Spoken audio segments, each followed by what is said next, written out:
नमस्कार दोस्तों, मेरा नाम है विशाल और आपका ब्रेन स्पार्क अकेडमी में स्वागत है। आज हम बात करने वाले हैं यूएनओ के बारे में। जो हमारे यूएनओ है उसके बारे में बात करने वाले हैं। हमने लास्ट क्लास में पता करा था, मतलब पढ़ा था इंटरनेशनल ऑर्गेनाइजेशन के बारे में। इंटरनेशनल ऑर्गेनाइजेशन नीड क्यों हमें बनानी क्यों चाहिए, ठीक है। और दूसरा क्या था कि कोल्ड वॉर के बाद कैसे हमारा क्या इंटरनेशनल लेवल पर क्या चेंजेस है, वो चीज़ थी। तो हमने क्या चीज़ पढ़ा, मतलब क्या पढ़ा हमने कि क्या चेंजेस आने चाहिए, क्या बनना चाहिए, हमने सारा देख लिया। उसके बाद अब क्या आता है कि इंटरनेशनल लेवल पे जो एक ऑर्गेनाइजेशन है, जो मोस्ट ऑफ द जो ऑर्गेनाइजेशन काउंट की जाती है, मानी जाती है जो हमारी, वो है हमारी यूएनओ, ठीक है, जिसे हम क्या बोलते हैं, अंतर्राष्ट्रीय संगठन, ठीक है, यूनाइटेड नेशन ऑर्गेनाइजेशन, ठीक है। इसका नाम ये है। तो अब क्या है कि आज हम इसके बारे में पता करेंगे, मतलब पढ़ेंगे इसके बारे में। पहली बात कि अगर आपको कोई भी चैप्टर की पीडीएफ चाहिए होती है, डिस्क्रिप्शन लिंक में टेलीग्राम का चैनल है भाई, वहाँ से जाओ, उसे डाउनलोड करो और उसे पढ़ो, ठीक है। कोई डाउट है तो मेरे से पूछो, बैकअप के लिए मैं खड़ा हूँ, कोई टेंशन वाली बात नहीं है, ठीक है। स्टार्ट करते हैं आज का टॉपिक। यूनाइटेड नेशन ऑर्गेनाइजेशन, मतलब यूनाइटेड नेशन जो है उसका ऑर्गेनाइजेशन फॉर्म जो आता है, ये बना कब था, बना कैसे, उसके बारे में क्या है कि the UN was founded as a successor to the league of nation. Successor मतलब उत्तराधिकारी, मैंने बताया था तुम्हें, ठीक है। उत्तराधिकारी किसका है, वो लीग ऑफ नेशन का। लीग ऑफ नेशन क्या है, वर्ल्ड वॉर फर्स्ट हुआ था। वर्ल्ड वॉर फर्स्ट में काफ़ी सारे लाखों लोग मारे गए थे हमारे फर्स्ट वर्ल्ड वॉर में। तो सेकंड वर्ल्ड वॉर ना हो, ऐसे ही इसी को देखते हुए हमने क्या बनाया था, कंट्रीज को लेके बनाया था हमारा लीग ऑफ नेशन, ताकि सेकंड वर्ल्ड वॉर ना हो। बट फिर भी सेकंड वर्ल्ड वॉर को कंट्रोल नहीं कर पाया, सेकंड वर्ल्ड वॉर हो ही गया था, ठीक है। ये बना कब था, 1919 में, ठीक है। फर्स्ट वर्ल्ड वॉर हमारा 1914 से लेके 18 तक चला था, गॉट इट। अगला हमारा they were founded after the second world war. अब क्या है कि ये कौन से वर्ल्ड वॉर के बाद फाउंड हुआ था, यूनाइटेड नेशन, ठीक है, यूएनओ। सेकंड वर्ल्ड वॉर के बाद ये फाउंड किया गया था। फाउंड हुआ था मतलब बनाया गया था, स्थापना की गई थी, साइड से बात है। स्थापना कब हुई थी इसकी, 1945 में। This organisation was establish on October 25, 1945 by 51 states through the signing of the United Nation charter. United Nation charter पे साइन किए गए थे 51 कंट्रीज़ के थ्रू। कितनी कब किए गए थे, 24 अक्टूबर 1945 को। सेकेंड वर्ल्ड वॉर के बाद 24 अक्टूबर 1945 को 51 कंट्रीज़ ने इसके ऊपर साइन करे और क्या करा, उसको इस्टेब्लिश करा कब, यूनाइटेड नेशन चार्टर पे साइन करके, ठीक है। इंडिया इसका पार्टिसिपेट, इंडिया इसका मेंबर कब बना था, 30 अक्टूबर 1945, जस्ट 6 डेज, बस 6 दिन बाद, जस्ट 6 डेज आफ्टर, मतलब 6 दिन बाद क्या बन गया था हमारा, ये उसका मेंबर बन गया था, ठीक है। The headquarter of the United nation, UNO का हेडक्वार्टर कहाँ है हमारा, न्यूयॉर्क, प्यारी प्यारी सिटी, ठीक है। तो हमने क्या कि न्यूयॉर्क में से हेडक्वार्टर इसका बना कब था, ये 1945 में बना, 24 अक्टूबर को बना। ये किसका सक्सेसर है हमारा, लीग ऑफ नेशन का उत्तराधिकारी है, ठीक है। सेकंड वर्ल्ड वॉर हुआ था, सेकंड वर्ल्ड वॉर हुआ था 1939 से लेकर 45 तक। इसके बाद हमारा यूनाइटेड नेशन बनाया गया ताकि थर्ड वर्ल्ड वॉर ना हो, ठीक है, इसलिए बनाया गया।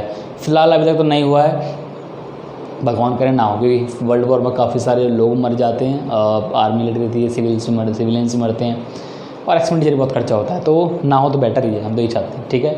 वॉर क्या है कि, सॉरी वॉर नहीं, वॉर वॉर क्या है कि हर किसी चीज़ का सोल्यूशन नहीं है, बट वो लास्ट ऑप्शन होता है किसी चीज़ के लिए। उस ऑप्शन को हम ना चूज़ करें तो बेटर है कि हम बिना वॉर के सब चीज़ें सॉल्व कर दें। ऑब्जेक्टिव अब क्या है, यूएन बना, यूएन के जो ऑब्जेक्टिव होंगे भाई, अब कोई ऑर्गेनाइजेशन बन जाती है, एसोसिएशन बन जाती है, उसके ऑब्जेक्टिव होते हैं। इसका ऑब्जेक्टिव क्या है, the united nation aims to prevent international conflict. अब किसको प्रिवेंट करेगा, इंटरनेशनल कॉन्फ्लिक्ट को प्रिवेंट करेगा और हमारा कोऑपरेशन स्टेट्स के बीच में बढ़ाएगा, ठीक है। इसका मेन जो ऑब्जेक्टिव है, इंटरनेशनल कॉन्फ्लिक्ट को कम करना, जो अंतर्राष्ट्रीय स्तर पर मुद्दे होते हैं या वाद विवाद होते हैं उसको कम करना, और हमारे कोऑपरेशन बिटवीन द स्टेट, जो स्टेट के बीच में कोऑपरेशन बनाना, सहयोग बिठाना, ठीक है, क्या बिठाना, सहयोग। It was founded with the hope that it would not be a world war again in the future में सेकंड मतलब थर्ड वर्ल्ड वॉर ना हो, ऐसा कोई वर्ल्ड वॉर ना हो, इसके लिए फाउंड किया गया। मैंने तुम्हें बताया सेकंड वर्ल्ड वॉर ना हो, इसलिए इसे फाउंड किया गया। ऑब्जेक्टिव इसके मेन यही है, ऑब्जेक्टिव रहता है कि ऑब्जेक्टिव क्या है यूनाइटेड नेशन की, यही ऑब्जेक्टिव है।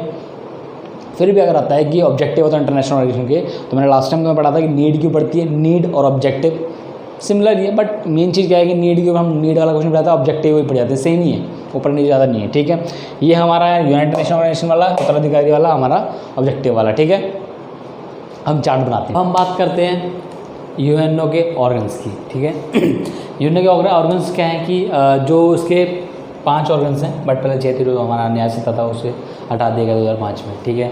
जब 2005 में उसे 60 साल हो गए थे, किसको, हमारे यूएन को, तो उसको न्याय संस्था को हटा दिया इसके अंदर, ठीक है।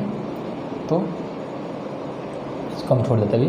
तो ऑर्गन से पहला हमारा आता है जनरल असेंबली, जिसे हम क्या बोलते हैं, आम सभा, ठीक है। आम सभा बोलते हैं, जनरल असेंबली बोलते हो। जनरल असेंबली में कितने मेंबर है, 193 ही हमारी कंट्रीज़ हैं, किसकी, हमारी यूएनओ में। यूएनओ मेंबर्स में कितने कंट्रीज़ हैं, 193, और मेंबर कितने हमारे 193 विद वोट पर बंदे कितने, जितने भी मेंबर्स हैं, जितने मेंबर्स हैं उनको 193 वोट्स देने का राइट है, ठीक है। उनको सारे मतलब राइट दे रखा उन्हें। हमारा आता है सेक्रेटेरिएट, जो सेक्रेटेरिएट उसे हम बोलते हैं सचिवालय, ठीक है, सचिवालय बोलते हैं। सचिवालय में क्या होता है, इंटरनेशनल स्टाफ जितने हमारा उसके अंदर होता है वो उसके अंदर रहता है, मतलब उसको कंट्रोल करता है। ऐसे होता है प्रिंसिपल जो हमारा होता है, जैसे हमारा होता है ना स्कूल का प्रिंसिपल होता है, सेम यहाँ पर प्रिंसिपल होता है, जैसे हम बोलते हैं जनरल सेक्रेटरी, ठीक है। और हमारे इस टाइम पे जो प्रिंसिपल्स हैं, जनरल सेक्रेटरीज हैं वहाँ के यूएनओ, उनका नाम है एंटोनियो गुटेरस, हाँ एंटोनियो गुटेरस, थोड़ा वर्डिंग ऊपर नहीं हो सकता है, बट एंटोनियो गुटेरस है। वो कहाँ से थे, हमारे पुर्तगाल से, ठीक है, पुर्तगाल से, यूरोप से। इंटरनेशनल कोर्ट होता है, पहली बात क्या होती है, एक होता है हमारा सुप्रीम कोर्ट है हमारे इंडिया का, ठीक है। हर कंट्री का अपना अपना एक कोर्ट होता है, उस कोर्ट के ऊपर एक इंटरनेशनल कोर्ट होते हैं। इंटरनेशनल कोर्ट क्या होते हैं, इंटरनेशनल कोर्ट में जितनी भी कंट्रीज होती है, जैसे इंडिया और पाकिस्तान का कोई इशू हुआ या कोई केस हुआ है किसी मुद्दे को लेके 2 कंट्रीज़ के बीच में, उन 2 कंट्रीज़ के इशूज़ को कौन सॉल्व करेगा, इंटरनेशनल कोर्ट ही सॉल्व करेगा, ठीक है। और उस कोर्ट में कितने बंदे बैठते हैं, 15 जज बैठते हैं, ठीक है। उन 15 जज की जो होती है 9 ईयर तक, ये मतलब वहाँ पे चेंज होते हैं उनकी, ये होता है कि 9 साल बाद बंदे 9 साल बाद वहाँ पे चेंज होते हैं, ड्यूरेशन टाइम का वही है। हेडक्वार्टर का है हेंग में, हमारे नीदरलैंड में, ठीक है, नीदरलैंड में। मोस्ट इम्पॉर्टेंट क्वेश्चन आता है हमारे सिक्योरिटी काउंसिल से, बहुत बार क्वेश्चन पूछा गया, बहुत बार, ठीक है। तो सिक्योरिटी काउंसिल में पहली बात की, सिक्योरिटी काउंसिल में मेंबर कितने होते हैं, सिक्योरिटी काउंसिल में 5 मेंबर होते हैं, परमानेंट मेंबर होते हैं हमारे, एक यूएसए है, फ्रांस है, ठीक है, ब्रिटेन है, भाई आजा, ब्रिटेन है हमारा, चाइना है हमारा, यूएस की कर दिया, रशिया है।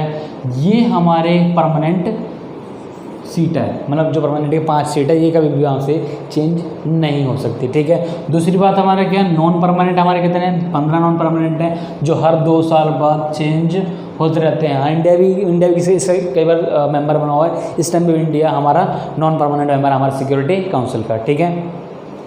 इकोनॉमिक एंड सोशल काउंसिल, तो सोशल काउंसिल क्या, हमारी जो इकोनॉमिक प्रॉब्लम होती है, सोशल प्रॉब्लम होती है, इंटरनेशनल लेवल पे कुछ भी कंट्रीज़ के बीच में सोशल इश्यूज होते हैं या हमारे इकोनॉमिक प्रॉब्लम होती है, उनको सॉल्व करने के लिए, उनको देखने के लिए काउंसिल बनाई जाती है। किसके थ्रू बनाई जाती है, यूएनओ के थ्रू, ठीक है।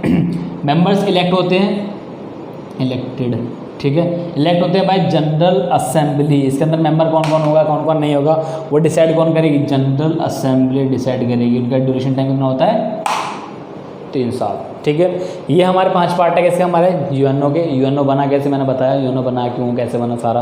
उसके बाद 5 पार्ट है, 5 ऑर्गन, सारे इनके सारी चीज़ें हमारी यूएनओ तुम्हें समझ में आ गया होगा क्या क्या काम करते हैं। सिक्योरिटी काउंसिल है, सिक्योरिटी काउंसिल हमारे क्या नाम है, 5 कंट्री होती हैं, वो हर डिसीजन पे अपना स्टैंड लेती बताती है कि हमारे उनको जो 5 पावर होती है, 5 कंट्रीज होती हैं, इनके पास एक वीटो पावर भी दी जाती है, ठीक है। इसको भी याद रखना।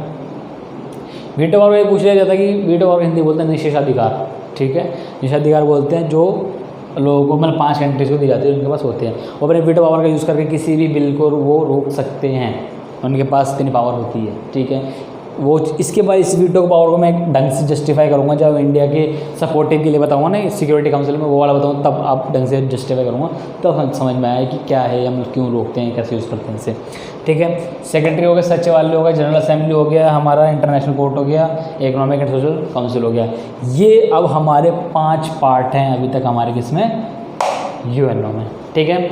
आई होप आपको वीडियो समझ में आई होगी। अगर आप कोई भी डाउट हो, कॉन्टैक्ट विद मी एंड मेरे से बोलो, पढ़ो यार, कोई टेंशन वाली बात नहीं, मैं तो पीछे बैठा ही हूँ, टेंशन वाली बात नहीं, ठीक है। पढ़ो वढ़ो लिखो, मौज लो ज़िंदगी के, अपने आप को फिट रखो, ठीक है। और क्योंकि हेल्थी रहना बहुत ज़रूरी है और स्वस्थ रहना बहुत ज़रूरी है, और ज्ञान की भंडार या ज्ञान रखना बहुत ज़रूरी है। अगर नहीं होगा ज़िंदगी ख़राब, जिंदा लाश बन के रहोगे फिर, ऐसा नहीं, वो टाइम था वो चला गया, अब नहीं ऐसा टाइम, ठीक है।